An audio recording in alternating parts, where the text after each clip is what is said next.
The blue leather notebook fell out of the winter boot and landed open at my feet, and the first sentence I saw was, "Evan polished the kitchen counters again tonight, which means I can disappear for at least 2 hours tomorrow without him noticing anything except the smell of bleach."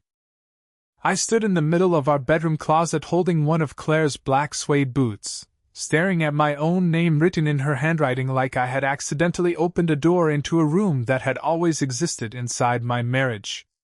I was 33 years old then, a dentist with a small practice in Midtown Detroit, and I had spent most of that Saturday morning doing exactly what Claire had predicted I would do, organizing things. She was supposedly helping her older sister, Meredith, choose furniture for a condo in Royal Oak, while I stayed home to rotate our winter clothes into storage before spring. It was ordinary work, the kind of boring domestic task nobody remembers, and maybe that was what made the discovery feel so obscene. There was no dramatic text flashing across a phone. No stranger in my bed. Just a notebook tucked into the toe of a boot Claire had not worn since December, with a faded silver ribbon tied around its cover and 4 years of my wife's private life pressed between its pages. Before that moment, there had been signs, although I had trained myself not to call them signs. Claire had started taking long drives after dinner because she said the movement cleared her head. She had become strangely irritated whenever I asked what time she would be home, once snapping, "Do you need to schedule me like one of your root canals?" She began buying expensive lingerie she never wore around me, and every few weeks, a new man's name appeared casually in conversation before disappearing just as quickly: a vendor from her event planning company, a trainer from her gym, an old college friend passing through town. I noticed all of it, but noticing something is not the same as allowing yourself to understand it. When you love somebody, your mind can become their unpaid defense attorney. It explains away evidence before the accusation has even been spoken. I lowered myself onto the edge of the bed and turned back to the notebook's first page. Claire had dated the entries. The earliest was from June 4 years earlier, 2 months after our wedding. First lunch with Daniel. Evan thinks I'm meeting Meredith. He kissed me in the parking garage and I nearly laughed when Evan called during it to ask whether I wanted salmon or chicken for dinner. My fingers went cold around the cover. Daniel Voss was not an unfamiliar name. He was the commercial real estate broker who had helped us negotiate the lease on my dental office. He had shaken my hand at the opening party, complimented the walnut reception desk, and told Claire that I was one of the good ones. I read the entry twice, then a third time, as if repetition might reveal some hidden grammatical trick that changed its meaning. It didn't. The next several pages described Daniel in hotel rooms in Dearborn, in the back seat of his SUV near Belle Isle, and once inside my own dental office after hours while I was attending a continuing education conference in Grand Rapids. She wrote about sitting in my chair. She wrote that Daniel had joked about using one of my disposable bibs. Then she wrote, "Evan would disinfect the whole building if he knew, and somehow that makes it funnier." That was when the nausea came. It started low in my stomach and climbed until I could taste metal. My heart was beating so hard that the pulse in my neck felt like somebody knocking from inside my skin. I put the journal down, walked to the bathroom, and gripped the sink with both hands because my knees had begun to shake. I remember looking at my reflection and thinking that I did not look like a man whose marriage had just ended. I looked exactly the same. Same gray t-shirt. Same tired eyes from an early Friday emergency appointment. Same small scar beside my chin from falling off a bicycle when I was 12. Nothing outside me had changed, yet the life attached to that face had split completely in two. Now I want you to sit with that for a moment, because betrayal is not only the discovery that somebody lied. It is the realization that hundreds of ordinary memories have to be reopened and examined as possible crime scenes. Every late meeting. Every cancelled dinner. Every affectionate message sent from a place she had never really been. I returned to the bed and kept reading. Daniel had lasted 8 months. Then came Marcus Bell, a married photographer Claire regularly hired for corporate events. After Marcus, there was a man identified only as T, who eventually became Thomas Reed, the husband of one of Claire's closest friends. That entry made me stop breathing for a second. Thomas's wife, Hannah, had been at our house 6 weeks earlier, crying at the kitchen table because she believed her marriage was falling apart from stress. Claire had sat beside her, rubbed circles between her shoulder blades, and said, "Whatever happens, you've got people who love you." According to the journal, Claire had slept with Thomas the very next afternoon. There were more. Neil, a regional manager at a hotel chain. Curtis, her personal trainer. Andrew, one of my patients. Andrew had sat in my chair 3 times while sleeping with my wife. I had repaired a fractured molar for him and reduced his bill by $400 because he claimed his insurance would not cover the crown. Claire's description of that almost seemed proud. Evan gave Andrew a discount today. I swear, my husband makes it effortless for people to take advantage of him. I shut the book and pressed both palms against my eyes until colors burst behind them. I wanted to throw something through the bedroom window. I wanted to call Claire and say every vicious sentence crowding my throat. I wanted to phone Daniel, Marcus, Thomas, Neil, Curtis, and Andrew one by one and ask whether they had laughed about me afterward. But beneath the anger, another part of my mind, the quiet, procedural part one used when a patient was bleeding and everybody else in the room was panicking, began issuing instructions. Do not confront her. Do not damage the evidence. Photograph everything. Find out whether there are other notebooks. That restraint did not come from strength at first. It came from terror. I knew that if I heard Claire's voice in that moment, I might lose control of the only advantage I possessed. She had no idea I knew. I locked the bedroom door, placed the notebook on a white towel, and photographed every page with my phone. There were 187 written pages. I made sure every date, name, hotel, and mocking sentence was readable, then backed the images up to a new encrypted account Claire did not know existed. I was halfway through when I found the first entry mentioning Meredith. "M covered for me again. Evan brought her soup because he thought she had the flu. I was actually at Marcus's loft, and M said she almost felt guilty when he showed up with crackers and ginger ale. Almost. Meredith. Claire's older sister. The woman whose supposed illness had gotten me out of bed at 10:30 on a freezing January night. I had driven 25 minutes through sleet, carried groceries into her condo, and fixed a loose hinge on her bathroom cabinet, while she pretended to be sick. She had known exactly where Claire was. I kept turning pages, and Meredith's initial appeared again and again. M said Claire was sleeping over. M deleted a photograph from a shared album before I noticed it. M picked up Claire's car from a hotel and moved it to a shopping center because I was unexpectedly driving nearby. Once, Meredith had even called my office pretending to have a dental emergency so Claire could leave a lunch with my parents without raising suspicion. If you have ever wondered what it feels like to discover that somebody did not merely deceive you, but recruited a person you trusted to help manage the deception, I can tell you this: the humiliation becomes architectural. It is no longer one hidden room. It is an entire building, constructed around you while you were inside it. At 2:15 that afternoon, Claire texted me. "Furniture shopping is taking forever. Meredith can't make a decision to save her life. Love you." I looked down at the notebook, open to an entry from 3 weeks earlier. "Meredith says Evan is suspicious, but I told her he isn't built for suspicion. He wants explanations too badly." I typed back. "No rush. I'm just finishing the closet. Love you too." My hands had stopped shaking by then. That frightened me more than the shaking had.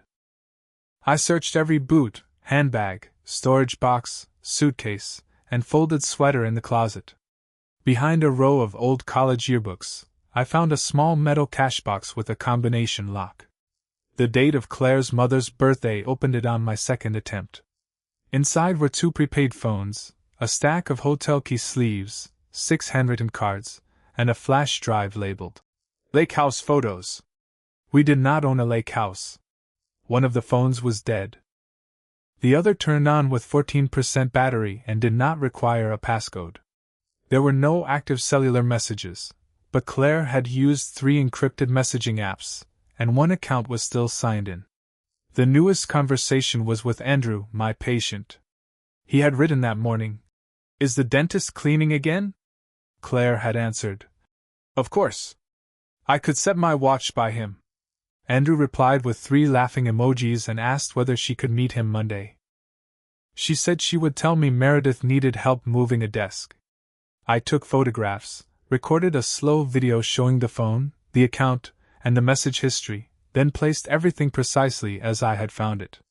At 3:20, I heard the garage door rising. I returned the journal to the boot, retied the silver ribbon, aligned the boot heel with a faint mark in the carpet, and carried an empty plastic storage bin into the hallway. Claire came through the kitchen wearing a camel-colored coat and holding 2 iced coffees. She kissed my cheek. I did not flinch. I still do not know how. "You've been productive," she said, glancing at the labeled storage tubs. "Apparently, I'm predictable," I answered. For half a second, something moved behind her eyes. Not fear. Just curiosity. Then she smiled and handed me one of the coffees. "That's why I married you." I drank it while she described couches she and Meredith had supposedly looked at. She mentioned a cream sectional in Birmingham, a green velvet sofa in Ferndale, and a sales associate named Paula who would not stop talking.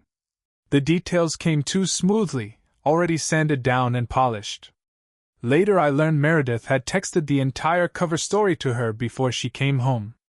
That evening, Claire curled against me on the couch while we watched a documentary about an art thief.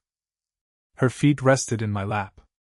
Around 9, she laughed at something on screen, looked up at me, and said, "You're awfully quiet tonight." I ran my thumb across the edge of my wedding ring and told her I was tired. She studied my face, then kissed my jaw and returned to the television. She believed me. That was the moment the balance shifted. For years, Claire had possessed the secret world and I had lived inside the explanation she built for me. Now I possessed the truth, and she was the one living inside a story I controlled. The next morning, I went to my dental office 2 hours before my first appointment, and printed a list of every name from the journal. 17 men appeared across 4 years. 17. Some were mentioned once. Others had entire sections devoted to them. 5 were married. 3 were connected to Claire's company. 2 were connected to my practice. One was Thomas, whose wife had cried in our kitchen. And one name near the end of the journal made me lean closer to the page because I thought I had misread it: Dr. Raymond Keller. Ray was 61, a respected oral surgeon in Bloomfield Hills, a member of the State Licensing Board's disciplinary committee, and the man who had recommended me for the loan that allowed me to open my practice. He had also been my late father's closest friend. Claire's entry said, "Ray thinks Evan still worships him. He's right. That's the best part." I sat alone beneath the fluorescent lights, listening to the compressor cycle in the utility room, and understood that the secret reached far beyond my marriage. Ray had access to confidential referrals, professional complaints, insurance disputes, and the names of vulnerable patients. Elsewhere in the journal, Claire hinted that he had used that access to steer women toward private meetings and had pressured at least one young dental assistant into silence. She had not been horrified. She had been amused. "Ray says everyone has a price," she wrote. "Meredith says the trick is figuring out whether it's money, fear, or attention." Let me pause here, because this was where revenge stopped being a fantasy and became a plan. Until I saw Ray's name, I had been thinking like a betrayed husband. After I saw it, I began thinking like a man standing in front of a network of people who had mistaken his decency for blindness. I did not want one confrontation. I wanted every supporting beam removed quietly, one at a time, while Claire continued walking through the building believing it was solid. I called my office manager, told her I had developed a migraine, and asked her to move my morning patients to later in the week. Then I called a divorce attorney named Lydia Shaw from the parking lot of a coffee shop in Corktown, using a phone I bought with cash along the way. Lydia listened without interrupting as I described the journal, the second phone, the names, and Meredith's involvement. When I finished, she said, "Do not leave the house. Do not change your routine. Do not let her know you have counsel. And Evan, whatever you're imagining doing to those men, tell me now so I can talk you out of it." I watched traffic slide along Michigan Avenue and said, "I'm not imagining anything." That was my first lie to somebody who was trying to help me. Because by then, I had already noticed something Claire had carelessly recorded beside nearly every affair, where the men worked, what they were afraid of losing, and which rules they believed did not apply to them. I also knew I needed distance between myself and whatever happened next. Dates. Receipts. Cameras. Witnesses.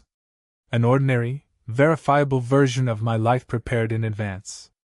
Claire had spent 4 years documenting exactly how predictable I was. She never considered that predictability could be manufactured. And on Monday morning, while Andrew sat in my dental chair smiling as if we shared nothing more personal than his treatment plan, I began building an alibi for a night that was still 3 weeks away. Andrew leaned back beneath the examination light while I studied the X-ray of the molar I had crowned 6 months earlier, and if he noticed that I kept my answers shorter than usual, he gave no sign of it. He was 37, broad through the shoulders, always dressed like he had just stepped out of a luxury car advertisement, and he worked as an operations director for a medical supply distributor in Warren. Claire's journal described him as arrogant, careless, and useful whenever she wanted expensive dinners without leaving a charge on our accounts. She had also written that he falsified mileage reports and used company vendor meetings as cover for their hotel visits. "Everything still looking good?" he asked. "The crown is fine," I told him. "You've been grinding your teeth, though." He grinned. "Stressful life." "I can imagine." I adjusted the light and continued the examination with the same professional care I would have given any other patient. That mattered to me. I did not want him harmed in my office, and I did not want my career stained by the decisions I was beginning to make outside it. When the appointment ended, Andrew clasped my hand and said, "Tell Claire I said hello?" He held my gaze half a second too long, waiting to see whether I understood the joke. I smiled. "I will." Before he reached his car, my receptionist had already printed the receipt showing he had been inside my practice that morning. It was not the alibi I needed yet. It was the first piece of a pattern. For the next 3 weeks, I lived so visibly that I became almost impossible to accuse of having a private life. I arrived at the office at 7:15 every morning. I paid for coffee with a card instead of cash. I volunteered for an evening clinic at a Detroit nonprofit that provided emergency dental care to uninsured patients. I accepted an invitation to speak at a professional dinner on the last Thursday of the month. I even restarted the morning running habit I had abandoned the previous winter, choosing routes covered by doorbell cameras and traffic cameras. Anyone looking backward would see a boring man moving through a sequence of public places at predictable times. Claire noticed the change, but she misread it. "You seem better," she said one night while brushing her hair at the vanity. "More focused." I stood behind her, loosening my tie, and watched her reflection. "I've been thinking about expanding the practice." "That's great." Her smile was immediate because my professional stability had always been useful to her. "Maybe a second location?" "Eventually. Ray could help with that." She said his name without the smallest tremor. I felt something cold settle behind my ribs. "I might call him." Claire turned on the stool and rested her hands around my waist. "You should. He thinks the world of you." If you are wondering how I could let her touch me after reading those pages, the answer is that I barely experienced those moments as touch. It felt more like standing still while an actor completed a rehearsed scene. I did not sleep with her again. I blamed exhaustion, a pulled muscle from running, and one particularly demanding week at the office. She accepted each explanation because she was accustomed to me accepting hers. During the day, I built separate files for every man named in the diary. I did not hack accounts or trespass into offices. Claire had already given me more than enough. She recorded hotel names, dates, expense account tricks, false conference registrations, gifts purchased through company cards, and lies the men told their spouses. I cross-referenced public records, company websites, social media posts, property information, and professional licensing databases. Marcus Bell, the photographer, had billed 3 of his meetings with Claire as photography sessions for 2 charitable organizations. Neil had upgraded Claire's hotel rooms and marked them as guest recovery expenses. Curtis, the trainer, had been seeing 2 married clients besides her and recommending supplements he was not licensed to sell. Daniel had used vacant properties from his agency's portfolio for at least 4 encounters. Thomas had lied to Hannah about weekend construction jobs that never existed. Ray Keller's file was different. It became the thickest one in the drawer. Claire's entries indicated that Ray had disclosed confidential information about several patients, manipulated referrals toward clinics in which he had a financial interest, and helped make a complaint against another dentist disappear. She also mentioned a 24-year-old assistant named Sophie who had suddenly quit his practice. Ray says Sophie finally understood what happens when people confuse discomfort with leverage, Claire had written. I read that sentence until the words stopped looking like language. Lydia warned me to separate evidence of infidelity from evidence of professional misconduct. One wins a divorce, she said during our second meeting. The other could trigger investigations that have nothing to do with you, and once they begin, you will not control where they go. I don't need to control where they go. You say that now. She sat across from me in a narrow conference room overlooking Woodward Avenue, a yellow legal pad between us. But if your wife helped conceal crimes or regulatory violations, exposing Ray may pull Claire into something much larger than an affair scandal. Then she should have thought of that before writing it down. Lydia's expression tightened. Anger is understandable. It is not a strategy. No, I said. Evidence is. She studied me for several seconds and told me not to contact anyone named in the journal without discussing it with her first. I agreed. Then I left her office and contacted Sophie. I did it carefully, from my real phone, using a truthful professional reason. I told her I was reviewing workplace standards for my practice and had heard she possessed valuable experience in surgical offices. I asked whether she would meet me for coffee and advise me on preventing harassment and retaliation. She nearly declined. Her first reply arrived 4 hours later and contained only 11 words. If Raymond Keller sent you, please never contact me again. I answered. He did not. I believe he may have harmed people I know.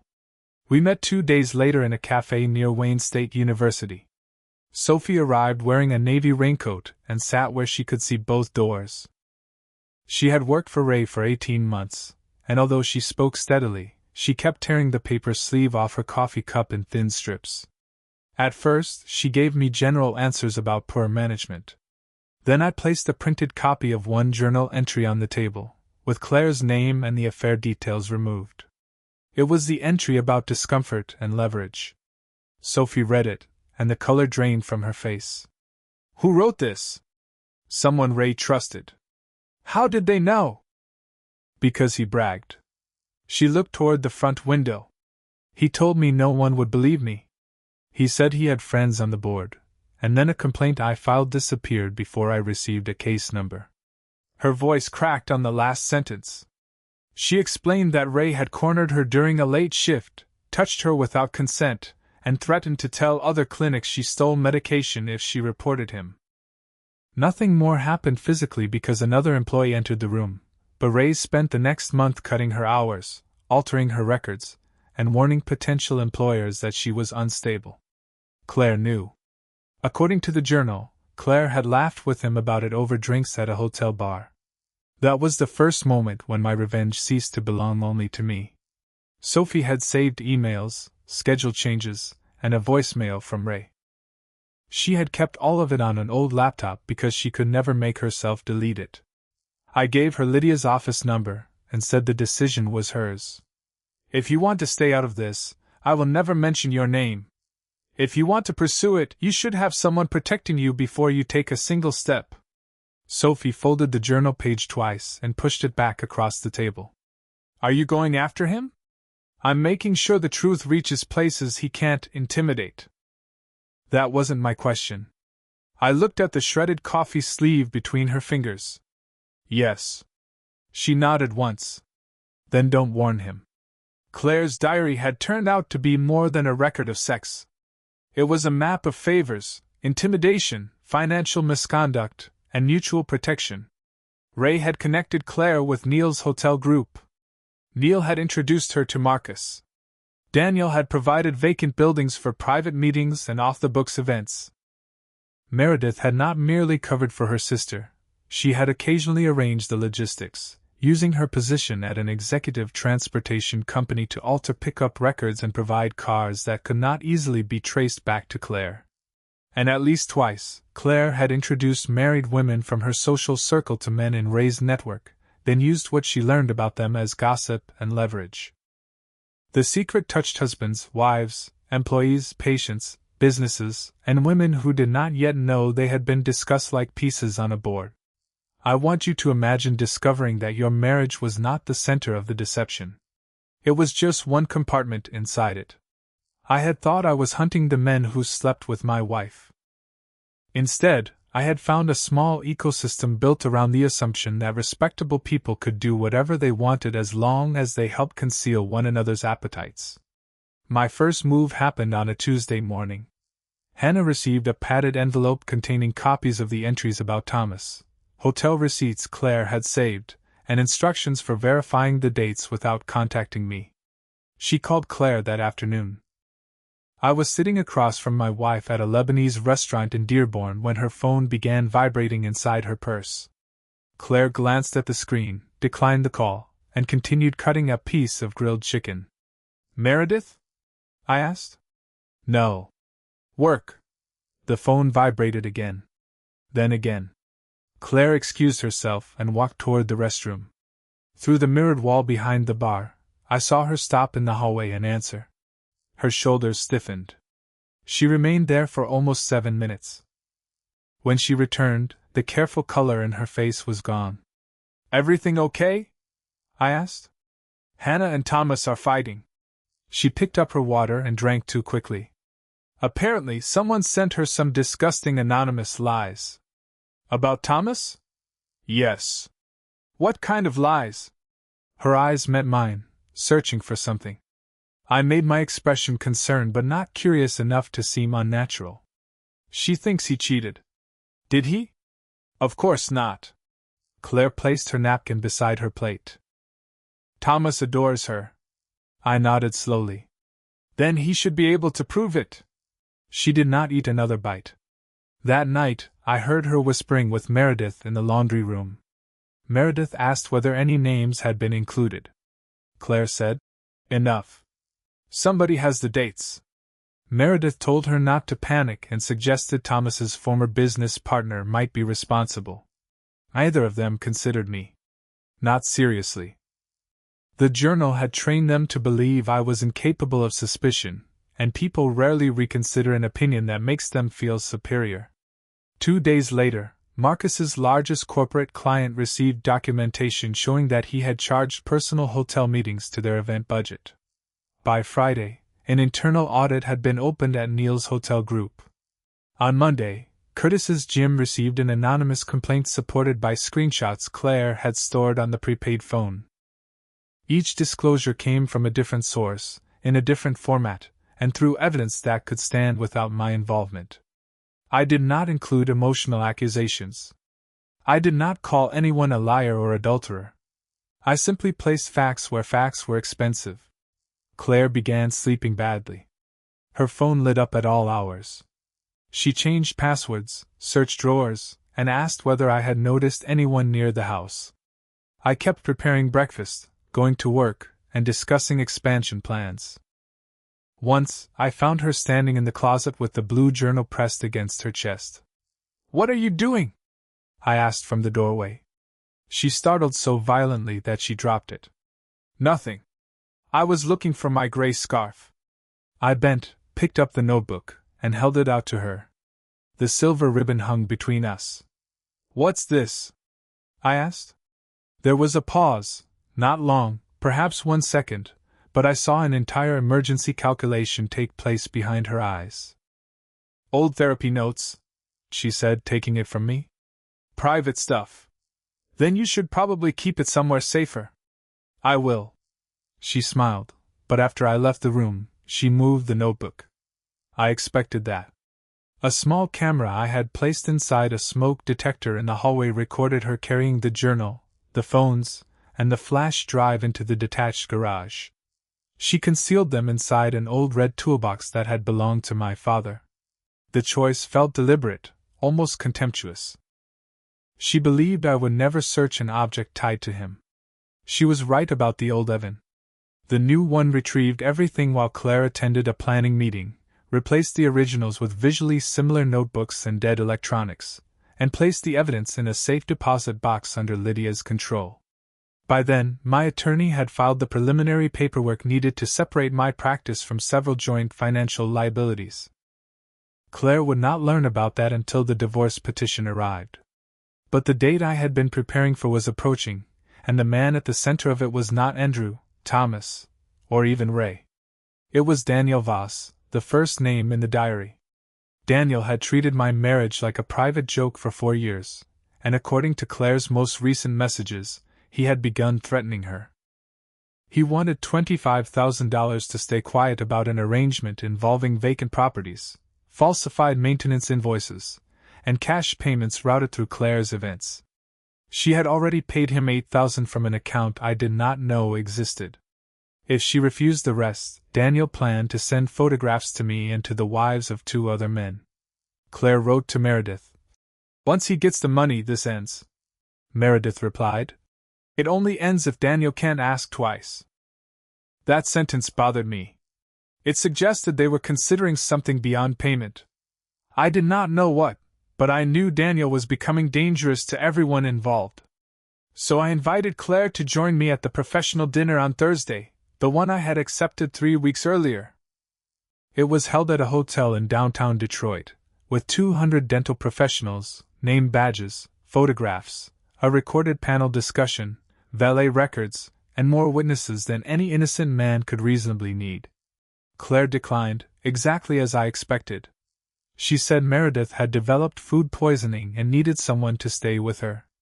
I kissed Claire before leaving and told her not to worry about waiting up. At 6:40, I checked into the hotel under my own name. At 7, I appeared in 3 photographs beside the president of the local dental association. At 7:30, I sent Claire a picture from my table. At 8:10, I stepped onto the stage and spoke for 12 minutes about community dental access while the presentation was recorded from 2 angles. At 9, I joined 6 colleagues in the hotel bar and paid for the first round with my business card. Every minute of my evening had been built to survive examination.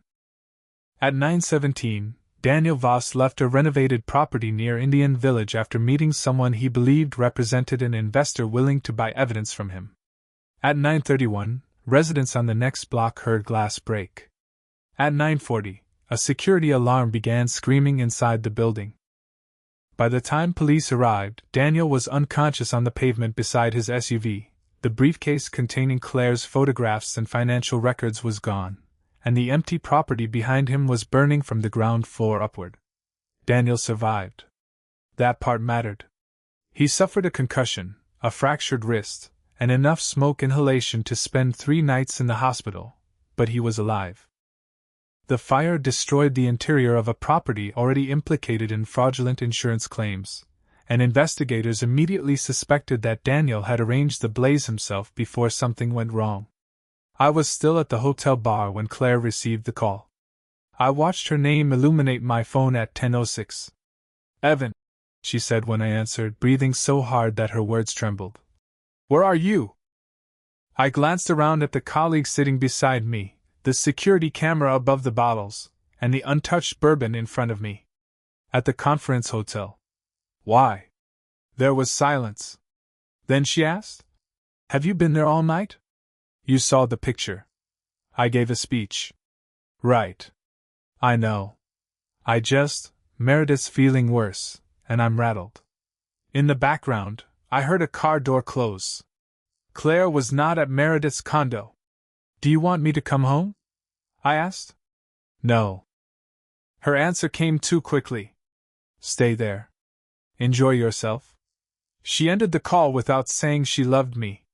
Let me pause here, because this is the point where most people assumed they understood what I had done.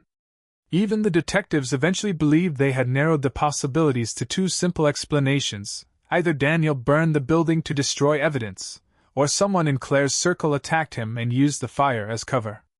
They questioned Claire. They questioned Meredith. They questioned Thomas and Neil. 3 days later, they questioned me.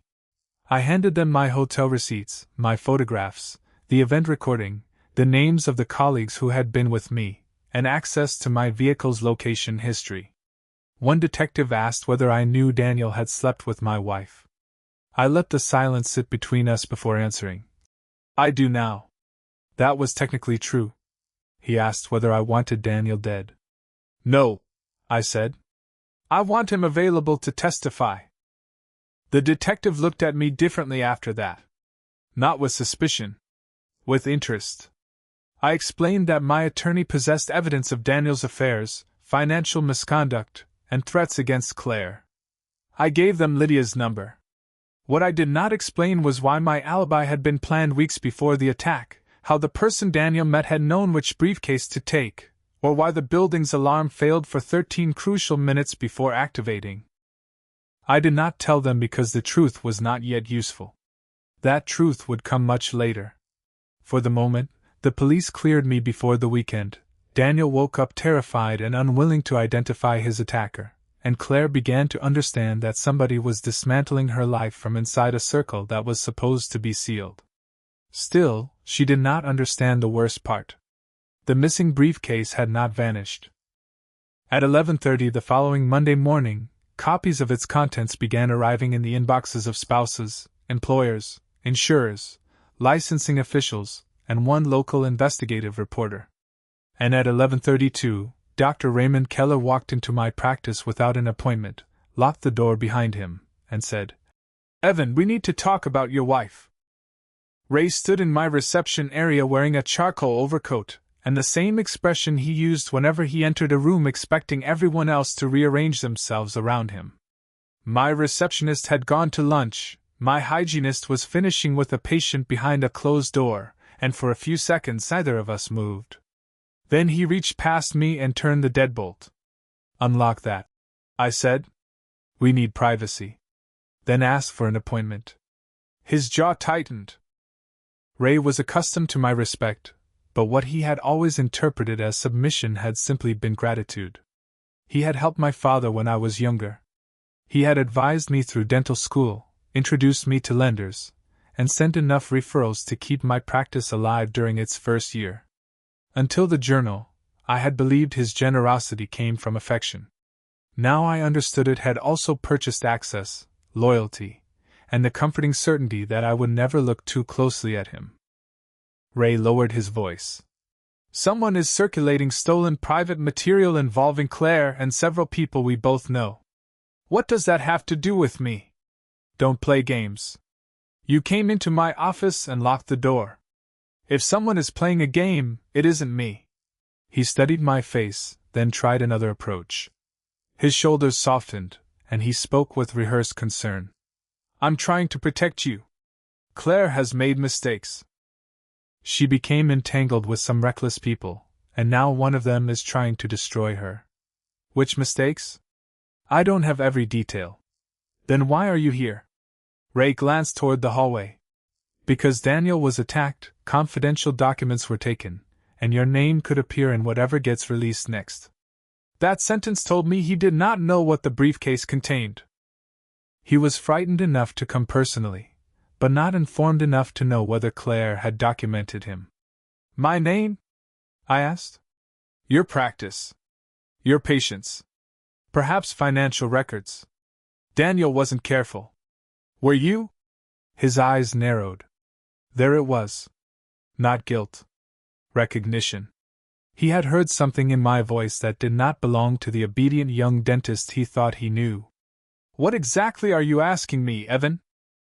"I'm asking why a respected oral surgeon is standing in my office warning me about evidence stolen from a man who slept with my wife."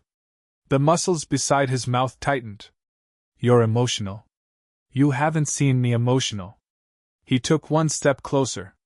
Ray was taller than me, and for years, his physical presence had been part of how he controlled conversations. That morning, it looked theatrical. Claire confided in me, he said. She was unhappy. You worked constantly. She felt neglected. I almost laughed. Even with uncertainty closing around him, he could not resist shifting responsibility back onto me. Did she feel neglected in your hotel room? His face changed. It was small, a slight widening of the eyes, a fractional pause, but it was enough. I don't know what she told you. You just answered me. Be very careful. That sounds like advice you should have given yourself. The treatment room door opened behind us, and my hygienist, Lena, stepped into the hallway. Ray immediately moved away from me. I unlocked the front door and held it open. Dr. Keller was leaving. Ray looked from Lena to me. He could not threaten me in front of a witness, so he restored his professional smile and buttoned his coat. Before stepping outside, he said quietly, Your father would be ashamed of how you're handling this. That was the final weapon he had left. 3 weeks earlier, it might have worked. My father trusted you, I said. That isn't the same thing. Ray left without another word. I stood at the window and watched him cross the parking lot. His hand shook when he opened his car door. 40 minutes later, the State Dental Board acknowledged receipt of Sophie's complaint, supported by her voicemail, employment records, and a statement from another former assistant who had finally agreed to speak. By the end of the day, Ray had been temporarily removed from 2 committees while the allegations were reviewed. The licensing investigation had begun. That evening, I came home to find Claire seated at the kitchen island with Meredith. Neither had turned on the main lights. Only the pendant above them was glowing, leaving the rest of the room in shadow. Meredith had a glass of wine clutched between both hands. Claire's phone, a legal pad, and 3 printed emails lay on the counter. There he is, Meredith said. Her tone was too casual. How was work? Ray stopped by. Claire's eyes snapped toward me. Why? I removed my coat and hung it beside the garage door. He said somebody was spreading stolen information about you. And what did you say? I asked what he meant. I opened the refrigerator and took out a bottle of water. Neither woman spoke while I twisted the cap. He wouldn't explain much, I continued. He did tell me you were unhappy in our marriage. Claire's face tightened. Meredith looked down at her wine. Ray had no right to say that. Was he wrong? Evan, this is complicated. That word is doing a lot of work. Claire slid off the stool and approached me. Her voice became soft, intimate, designed to make Meredith disappear from the room. There are things I should have told you, but people are taking them out of context. Daniel became obsessed with me. He collected messages, altered photographs, and tried to blackmail me. Did you sleep with him? Meredith inhaled sharply. Claire stared at me. She had expected more preparation before that question, more space to build a safer version of the truth. Once, she said. Years ago. It was the worst mistake of my life. Once? Yes. And Ray? The kitchen became perfectly still. Claire's eyes moved toward Meredith for less than a second. That glance contained an entire conversation. Ray has always been a family friend. That wasn't my question. Meredith stood. Maybe I should go. Sit down, I said. She froze. I had never spoken to her that way. You've been part of this marriage for years. You might as well be here when it ends. Claire's expression hardened. What exactly do you think you know? I placed my water on the counter. I know about Daniel, Marcus, Thomas, Neil, Curtis, Andrew, Ray. I know about the men whose full names you didn't bother writing. I know you use vacant properties, hotel suites, conferences, and my own office. I know you laughed when I brought Meredith soup while you were with Marcus. I know you wrote that I wasn't built for suspicion. The color left Meredith's face first. Claire's lips parted, but no sound emerged. I watched the exact moment she understood that the journal was gone and the notebook in the garage was a decoy. She rushed past me toward the mudroom. I did not follow. Meredith remained beside the island, staring at the floor. Less than a minute later, the garage door slammed open, followed by the metallic crash of my father's toolbox hitting the concrete. Claire returned holding the replacement journal. Its empty pages fluttered in her grip. "Where is it?" she demanded. "Somewhere safe. You broke into my private things." I looked at her for several seconds, genuinely astonished by the sentence. "Your private things included records of what you did inside my dental office. You had no right to take it." Neither did Daniel, apparently, yet half the city is reading his records today. Claire's anger flickered into fear. "That was you. Was it? You sent everything. You attacked him." I was speaking on a stage in front of 200 people when Daniel was attacked. The police already verified that. Meredith stepped between us, not protectively but nervously, like someone approaching a live electrical wire. "Everyone needs to calm down. Claire made terrible choices, but this is becoming dangerous." I turned toward her. "How many times did you cover for her?" I didn't approve of what she was doing. "That wasn't my question. She's my sister." "So you lied to me?" I was trying to keep her marriage from falling apart. Claire nodded quickly, seizing the explanation. Meredith begged me to stop. She thought if she covered for me, she could control the situation. I almost admired how quickly Claire sacrificed the person who had protected her for 4 years. Meredith looked at her. "That isn't what happened. You said you would help me fix it. After Daniel started threatening us." Meredith's eyes widened the instant the words escaped. Claire closed hers. There it was, the twist neither of them had intended to reveal. "Us?" I asked. Meredith's breathing became shallow. "I didn't mean, why was Daniel threatening both of you?" Claire grabbed her sister's wrist. "Don't." Meredith jerked away. "You said he only had the photographs." "Meredith. You said he didn't keep copies of the account records." I felt every small sound in the room sharpen, the refrigerator humming, rain tapping the window above the sink, the faint ticking of the cheap ceramic clock Claire had bought at Eastern Market. "What account records?" I asked.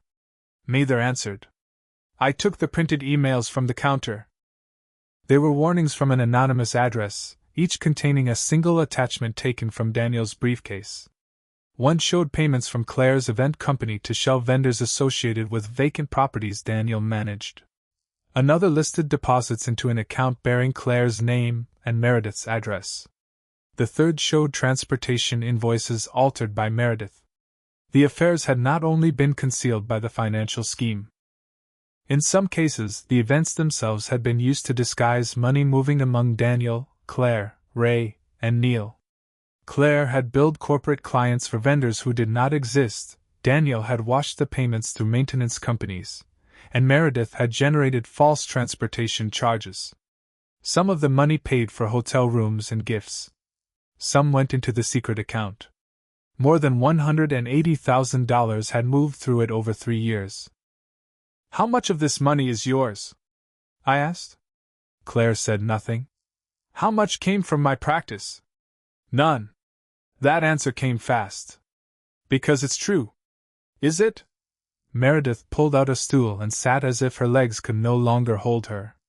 "Evan, I never took anything from you. You used your address for an account containing stolen money. Claire said it was tax planning." Claire laughed once, bitterly. "Don't pretend you were stupid. I knew you were hiding income.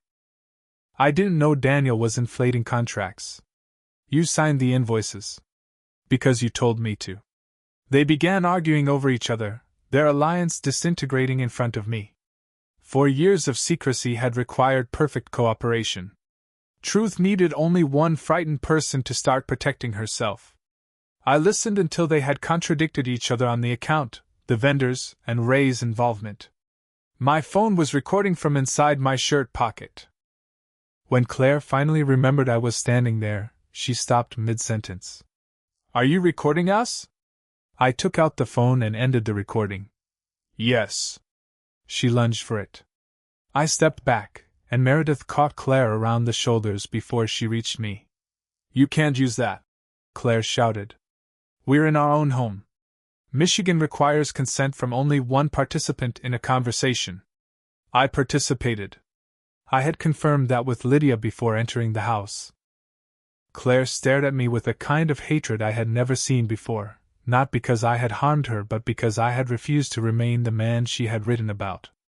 You planned this, she said. You sat there and let us talk. For years you sat beside me and let me believe you loved me. I did love you. You documented your contempt for me like it was a hobby. Her face crumpled then, but I no longer trusted tears that arrived only when evidence did. She tried denial, minimization, anger, and finally desperation. She said the journal was fantasy, that some encounters never happened, that the mocking passages were a way to distance herself from guilt. She said she had been lonely. She said Meredith manipulated her. She said Daniel pressured her. She said Ray had exploited her vulnerability. Each version made Claire smaller and less responsible, until the woman standing in front of me was supposedly the only person in Detroit who had made no choices at all. I retrieved a sealed envelope from my briefcase and placed it on the counter. You've been served. She stared at it. What? The divorce petition. Lydia arranged for service tonight, but I thought this would be cleaner. You can't just end our marriage without talking to me. I've heard 4 years of your side. Evan, please. Her voice broke. We can go to therapy. I'll confess everything. I'll give you every password. I'll never see any of them again. You won't have much choice. Half of them are about to blame you for losing their jobs and marriages. Claire looked at Meredith, but Meredith had begun reading the financial attachments again, her face gray with panic. Where am I supposed to go? Claire whispered. Ray's house? It was cruel. I knew it was cruel when I said it. Yet after everything I had read, it was the only cruelty I allowed myself directly. Claire slapped me. The sound cracked through the kitchen. My cheek burned, but I did not move. Meredith shouted her name. I picked up my coat and said, "Thank you for doing that while the camera was recording." Claire looked toward the small security camera above the pantry door, one she had forgotten we installed after a neighborhood burglary. The last of her fury collapsed into fear. I left through the garage and drove to a furnished apartment Lydia had helped me lease in Brush Park. I did not sleep that night. Victory, if that was what it was, did not feel clean. I sat on the floor beside an unopened box of kitchen supplies and watched headlights move across the ceiling. I had exposed my wife, separated my assets, and protected my practice. Still, every few minutes, a memory returned wearing a new meaning. Our wedding dance. The soup I carried to Meredith. Andrew's reduced bill. Ray speaking at my father's funeral. There was no satisfaction in understanding how thoroughly I had been fooled. Only clarity. The collapse accelerated over the next 10 days. Hannah filed for divorce from Thomas. Marcus lost 2 major contracts. Neil was suspended after auditors found years of manipulated hotel expenses. Curtis was fired and later investigated for selling unapproved substances. Daniel's real estate license was placed under review, and his employer accused him of using company properties for fraudulent transactions. Sophie's complaint against Ray expanded when 3 additional women came forward. Ray resigned from the disciplinary committee before they could remove him, but the board suspended his license pending a formal hearing. Claire's event company lost its largest client after the Shell vendor records became public. Her business accounts were frozen. Meredith's employer placed her on administrative leave when investigators requested the altered transportation records. And then came the detail that destroyed whatever remained between the sisters. Claire had transferred $62,000 from the secret account 3 days before Daniel's attack.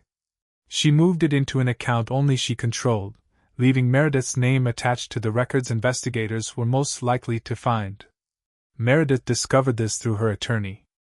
She called me from an unfamiliar number late one evening and said, She was going to let me take the blame.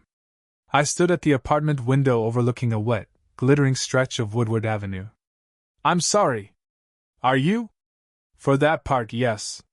Meredith began crying. I thought I was protecting her. You were protecting her. I never wanted to hurt you.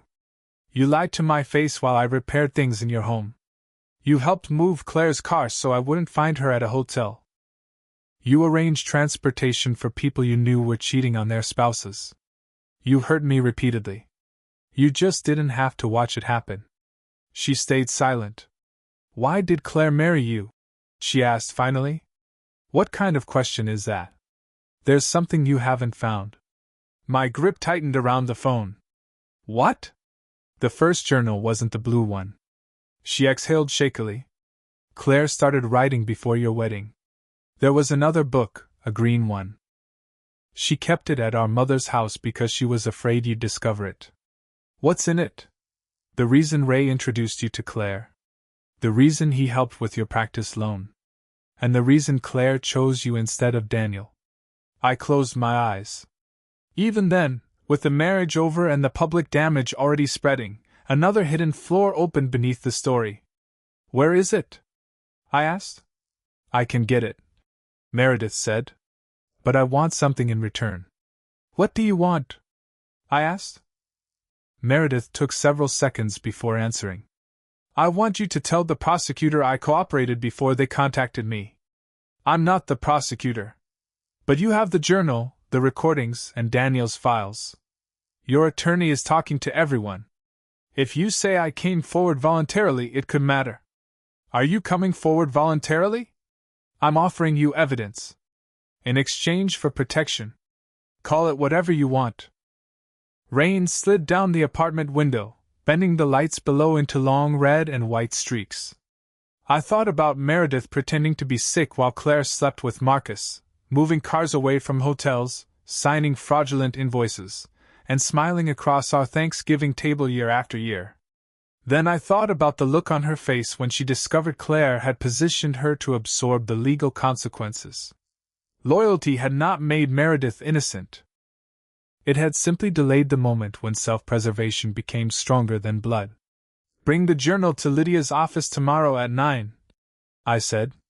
Do not remove pages, photograph them, or warn Claire. Lydia will document that you surrendered it through counsel. After that, what happens depends on whether you tell the complete truth. Will you help me? I'll tell the truth about when you came forward. Nothing more. Evan, that is more fairness than either of you gave me.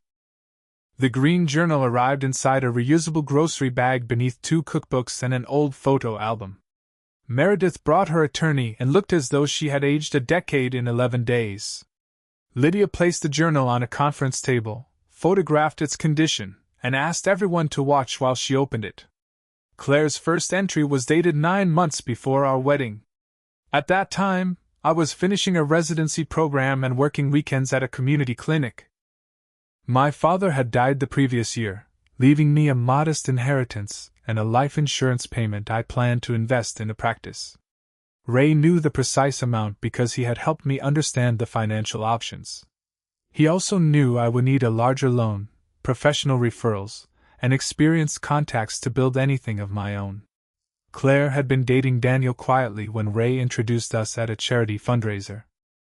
According to her journal, Daniel was exciting but unreliable, already engaged to someone else, and unwilling to leave his fiancée without financial security. Ray suggested that Claire should date me because I was safe capital. Those were her words. Ray says Evan is disciplined, lonely, and desperate to build a family after losing his dad. He will attach quickly if I make him feel chosen. I read the sentence without feeling the physical shock that had accompanied the blue notebook. By then, pain had become quieter. It no longer struck like lightning. It accumulated like snow on a roof, each line adding weight to a structure already cracking. Claire described our first dates with the same detached amusement she later used for the affairs. She noted which stories made me open up, which compliments affected me, and how often she should delay replying to messages so I would value her attention. Ray advised her to appear interested in my plans for the practice. Daniel encouraged the relationship because he believed marrying me would give Claire money and social stability while allowing them to continue seeing each other. The original plan was not for Claire to remain married to me forever. She intended to wait until the practice became profitable and until enough of my inheritance had blended into our marital finances, then leave with a settlement large enough for her and Daniel to begin again. But Daniel never became dependable, and Claire discovered that being married to me made her life comfortable. So she stayed. She kept Daniel. Then she added Marcus, Thomas, Neil, Curtis, Andrew, Ray, and the others whenever boredom or opportunity appeared. Near the end of the Green Journal, 3 days before our wedding, she wrote, "Sometimes I almost feel sorry for Evan. Then I remember he is getting exactly what he wants, a wife, a house, and someone who looks proud of him in photographs. If the performance satisfies him, maybe it counts as love." I closed the journal and pushed it away. Nobody spoke. Meredith's attorney stared at the table. Lydia removed her glasses and rubbed the bridge of her nose. Meredith whispered, "I didn't know about Ray's plan until after the wedding. But you knew Claire was still seeing Daniel." "Yes." "And you let me marry her." Her eyes filled. "She said it was over." "When?" "After the honeymoon." I laughed softly, although nothing about it was funny. The first Blue Journal entry was 2 months after the wedding. "I know. You knew then too." "Yes." "That is the answer I'll remember." Let me stop here for a moment, because discovering that someone cheated on you is one kind of grief. Discovering that your love was studied, stimulated, and managed because somebody considered it financially useful is another. It reaches backward into the beginning and tries to poison every sincere thing you ever offered. For months, I wanted to erase the man I had been, the man who trusted Claire, admired Ray, and carried soup through sleet for Meredith. Therapy eventually taught me something I could not understand that morning. Their exploitation did not make my kindness foolish. It made their choices ugly. There is a difference. Lydia used the Green Journal to protect the inheritance that remained traceable to my father and to establish that Claire had entered the marriage under fraudulent pretenses. Michigan's divorce laws did not allow the theatrical punishment people imagine from television, but evidence still mattered when we argued over hidden assets, dissipation of marital funds, business liabilities, and credibility. Claire's attorneys initially demanded half the increased value of my practice, temporary support, and access to the house. Then they received the journals, the financial records, the assault footage from the kitchen, and noticed that federal investigators were examining the Shellvender scheme. Their position changed. Claire agreed to waive support, relinquish any claim against my practice, repay a portion of the diverted marital money if it was recovered, and accept responsibility for debts linked to her company. The house was sold. After the mortgage and legal costs were settled, my share was smaller than I once imagined it would be, but the practice was mine, my father's remaining money was protected, and I was no longer tied to whatever criminal liability Claire had created. Meredith cooperated. Her testimony helped investigators reconstruct the payment network, and in return, she avoided the worst possible charges, although she lost her job and spent years repaying money connected to the false transportation invoices. She and Claire stopped speaking after Meredith surrendered the Green Journal. Their mother blamed Meredith at first, then read copies of Claire's entries and withdrew from both daughters. She sent me a handwritten apology that I kept in a drawer for a long time before finally throwing it away. Ray's professional world collapsed completely. 4 former employees and 2 patients gave statements. Financial auditors confirmed undisclosed referral arrangements and irregular billing. His license was revoked after a hearing that lasted 3 days. The local paper ran his photograph beneath a headline about coercion, concealed complaints, and conflicts of interest. He sold his Bloomfield Hills home, separated from his wife, and moved out of state. Sophie found work with a surgical practice in Ann Arbor and later sent me a card saying that hearing other women corroborate her story had given her back something she thought Ray had permanently taken. Daniel pleaded guilty to charges related to fraudulent property invoices and insurance records. He insisted someone had attacked him and set the fire, but he refused to name the investor he had planned to meet, probably because doing so would have required admitting what he intended to sell. Detectives interviewed me twice more. Both times, my movements at the conference remained unbroken: hotel cameras, stage footage, electronic room access, card transactions, vehicle data, and witnesses. Eventually, they stopped calling. For almost 2 years, that was where the story remained. Then, during my final appointment with the therapist I had been seeing since the separation, she asked me whether I considered myself an honest man. "Mostly," I said. "That wasn't the question." I looked at the framed print behind her desk, a picture of a bridge disappearing into fog. "No one is honest in every moment. Are you avoiding something specific?" I could have said no. Instead, I told her there was one part of the story I had never shared with Lydia, the police, or anyone else. Daniel's attack had not surprised me. The fire had not been his idea. The man posing as an investor had not appeared by accident. Weeks before the conference, I had used information from Claire's journal to contact someone Daniel had cheated in a property deal years earlier, a man who had lost his contracting business after Daniel shifted liability onto him. I gave that man proof Daniel had kept, and used records connecting him to fraud. I told him when Daniel would be carrying the briefcase and where he expected to meet a buyer. I paid him to recover the evidence and destroyed the building's interior records after verifying it was empty. I did not instruct him to injure Daniel. That was the boundary I had established, and he crossed it when Daniel recognized him and resisted. Still, pretending I bore no responsibility would have been another lie. I selected the night, established my public alibi, placed the pieces in motion, and benefited from what followed. Daniel survived partly because the man called emergency services before leaving. The briefcase was delivered to a storage unit, and its contents were later distributed according to instructions I had prepared in advance. The therapist listened without changing expression. When I finished, she said, "Why are you telling me now?" "Because everyone thinks I won without becoming like them. Do you think you became like them?" "For that night, yes." She shook her head slightly. "They spent years exploiting people for pleasure and profit. You made a dangerous retaliatory choice while traumatized. Those are not identical. But different does not mean harmless, justified, or free of consequence." "I know. Do you regret it?" I thought about Daniel on the pavement, Sophie tearing apart her coffee sleeve, Hannah crying in my kitchen, and Claire laughing in the pages of her journal. I regret that I let anger make another person's life something I could gamble with. I don't regret exposing them.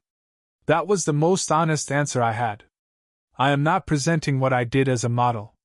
An alibi can protect someone from suspicion. It cannot protect him from remembering what he authorized.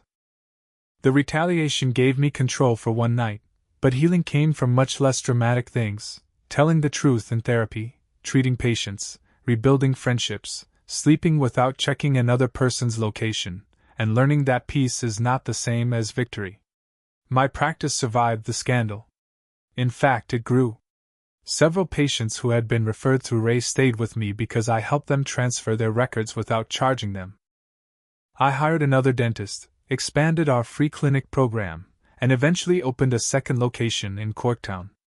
I created written safeguards for staff complaints, outside review, and patient confidentiality because I had seen what happened when one respected man became powerful enough to bury discomfort. Sophie advised us on the policy. She never worked for me, and nothing romantic happened between us. We became occasional friends, the kind who exchanged holiday cards and understood why certain victories did not feel celebratory. I remained single for more than 2 years. That surprised people. They expected the neat ending where I met someone younger, married quickly, and proved Claire had not damaged my capacity to be loved. I did not need that proof. I needed to learn how to exist without arranging my life around being chosen by somebody else. I moved into a brick townhouse near Lafayette Park, bought a battered sailboat with an engine that failed almost every third weekend, and learned to navigate Lake St. Clair badly before I learned to do it well. The first time I took it out alone, I kept thinking my father would have laughed at how nervous I was. By the third summer, Being on the water became the one place where my mind stopped holding arguments with the past. Claire's legal case ended with probation, restitution, and restrictions connected to financial management. She avoided prison partly because she cooperated against Daniel and Neil, but her event planning company disappeared. Her name became searchable beside the fraud investigation, and several attempts to rebuild her career ended after clients discovered the articles. She moved from Detroit to Toledo, then to Indianapolis, and later returned to Michigan. I knew these things only because legal notices and occasional messages from mutual acquaintances reached me. I never searched for her. For years after the divorce became final, I was standing in a pharmacy in Royal Oak holding a box of motion sickness tablets because I was taking 2 employees onto the sailboat the following morning. Someone behind me said, "Evan?" I knew the voice before I turned, although it sounded smaller than I remembered. Claire stood beside the greeting cards wearing a grocery store pharmacy badge and a plain blue sweater. Her hair was shorter, and there were tired lines around her mouth that had not been there in our marriage. She was 39 but looked older, not because of age itself, but because the polished certainty she once carried had vanished. For years I had imagined that meeting. In some versions I delivered a perfect sentence that made her understand what she had lost. In others she begged forgiveness while I walked away. The real moment was quieter. "Hi, Claire," I said. She looked at the motion sickness tablets in my hand and gave a nervous smile. "Still planning everything?" The old insult was there, but it had no weight. "I bought a sailboat." "You hate deep water." "I used to." She nodded as if she had been given information about a distant acquaintance. "I heard the second practice is doing well." "It is. I'm glad." We stood beneath the fluorescent lights while an employee announced a prescription over the speaker. Claire glanced toward the register, then back at me. "I was awful to you." I did not answer immediately. "Yes," I said. Her eyes became wet. "I've wanted to apologize, but I knew you wouldn't believe me." "I believe you're sorry." "Do you forgive me?" There had been a time when I wanted her to ask that question more than anything. I believed forgiveness would be the final trophy, something I could grant or refuse from a position of power. Standing there, I realized I no longer needed the position. "I don't carry you around anymore," I said. "That's the closest answer I have." She looked down. "Are you happy?" "Yes." It was true. Not triumphantly. Not every minute. But deeply and ordinarily, in a way I had never been while performing the life Claire had designed for me. "I'm glad," she whispered. I paid for the tablets, wished her well, and walked into the parking lot. I did not look back to see whether she was watching. By the time I reached my car, I was thinking about the weather forecast and whether I had enough life jackets aboard. That was when I knew the story was finally over. Not when Claire lost her business. Not when Ray lost his license. Not when Daniel pleaded guilty. Not even when the divorce became final. It ended when I saw the woman who had once controlled my understanding of reality, and felt no anger, no longing, and no need to win one last exchange. Only distance. If there is anything worth taking from what happened to me, it is this. 1. Do not dismiss contempt as humor, especially when it appears in the way someone describes your kindness. Claire's cruelest betrayal was not only the affairs, it was turning my routines, generosity, and trust into entertainment for other people. 2. Preserve evidence before demanding answers. The photographs of the journal, the financial records, and the recorded kitchen conversation protected my practice and prevented Claire and Meredith from rewriting events once consequences arrived. 3. Helping someone hide repeated harm makes you part of that harm. Meredith called her actions loyalty, but every false illness, moved car, and altered invoice gave Claire another opportunity to deceive people. 4. Exposure and revenge are not the same thing. Reporting Ray, protecting Sophie, and notifying the injured spouses brought truth to people who needed it. What I arranged for Daniel crossed a line, and an airtight alibi did not make that choice clean. 5. Healing is the day the past becomes irrelevant to your next decision, My real victory was not watching Claire's world shrink. It was walking away from her in that pharmacy and returning to a life I had built without her. So tell me honestly, comment 1 if you would have exposed every person in the journal, comment 2 if you would have taken only the evidence needed for divorce, or comment 3 if you think I went too far the night Daniel was attacked. And wherever you are listening from, share your city and the time there right now. I always find it incredible how far one complicated story can travel. If you stayed with me to the end, thank you, and consider liking and subscribing for more stories about betrayal, consequences, and rebuilding a life on your own terms. This is a fictional story inspired by real emotional patterns, fully rewritten in Detroit to create original content. Any resemblance to real people or events is entirely coincidental.